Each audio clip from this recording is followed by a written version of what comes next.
इसका page number 18 जो है और स्पष्ट है, पूरी हिस्ट्री लिखी है और ये आधिकारिक रिपोर्ट है सरकार की। कि वो कच्चा जहाँ उनका मजार था ख्वाजा साहब का, वो कच्चा मैदान था, उसमें एक कब्र थी सिर्फ, और 150 साल तक वो कच्चा रहा। 150 साल के बाद में उसका डेवलपमेंट हुआ।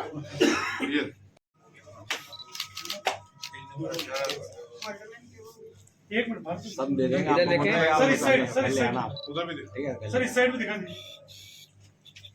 शेरू भाई।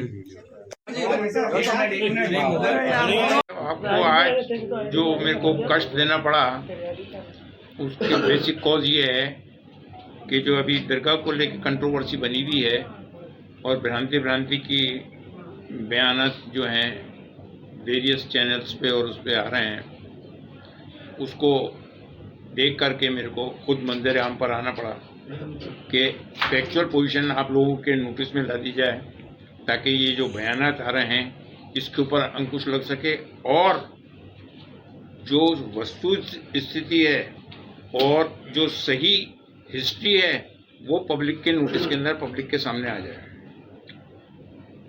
अभी थोड़ी देर की बात है कि सुप्रीम कोर्ट ने, हमारे सर्वोच्च न्यायालय ने संभल को लेकर के जो ऑर्डर पारित किया है, उसके लिए मैं पूरी प्रशंसा करता हूँ, धन्यवाद देता हूँ और लोगों से ये अपील करता हूँ कि वो इस आधार पे अमन शांति बनाए रखें और अपनी ओर से ऐसा कोई काम नहीं करें कि जिससे कंट्रोवर्सी पैदा हो। हमारे पास लीगल अधिकार हैं, हम कोर्ट में जाएं, देख लो कोर्ट ने हमारी बात को माना, एक्सेप्ट किया और ऑर्डर पारित किए हैं।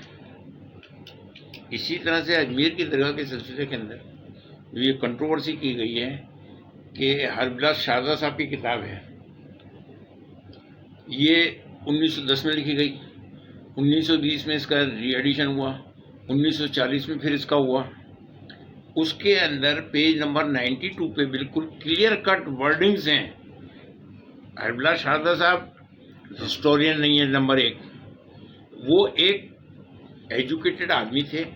उन्होंने अपनी नॉलेज के हिसाब से जो उनके जानकारी के अंदर आई उस वक्त, कब 1910 में, उसके अंदर बिल्कुल क्लियर कट ये दिया हुआ है कि ट्रेडिशन सेज, ट्रेडिशन का मतलब क्या हुआ, ऐसा कहा जाता है, ऐसा सुना जाता है, ट्रेडिशन सेज, बस इस वर्ड के ऊपर ही आ रहा हूं मैं और कुछ नहीं। बाकी जो उसको कहना है वादी को, उसने कोर्ट में कह दिया। हम जो कुछ भी जवाब देंगे वो कोर्ट के अंदर देंगे और लीगल वे के अंदर देंगे। हमारी भी एडवोकेट्स का पैनल है, अजमेर का अलग है, हाई कोर्ट का अलग है, सुप्रीम कोर्ट का अलग है, हम उनसे चैनल बनाए हुए हैं, हो सकता है वो आ जाए यहाँ पर।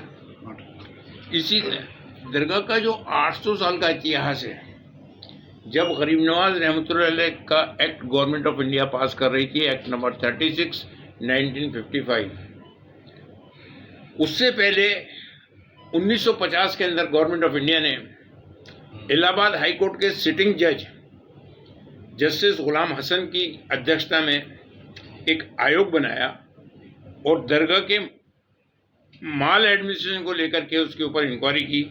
उसके अंदर जब उन्होंने यहाँ आकर के पूरी जानकारी ली, खोजबीन की, मालूमात की, डॉक्यूमेंट्स देके और पुराने दस्तावेज की रोशनी के अंदर उन्होंने जो अपनी रिपोर्ट सबमिट की, वो गवर्नमेंट ऑफ इंडिया के पटल पे है 1950 की।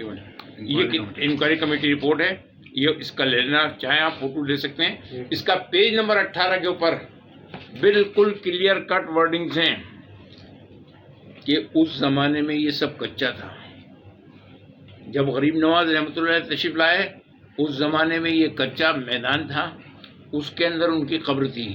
अब साइकोलॉजी पॉइंट ऑफ व्यू से आप खुद अंदाज़ा लगा सकते हैं कि जहाँ पर कब्र होगी और वो भी कच्ची, 150 साल तक आपका मज़ार कच्चा रहा, बिल्कुल भी वहाँ कोई पक्का कंस्ट्रक्शन नहीं था, तो उसके नीचे टेम्पल कहाँ से आ गया भाई, पहली चीज़।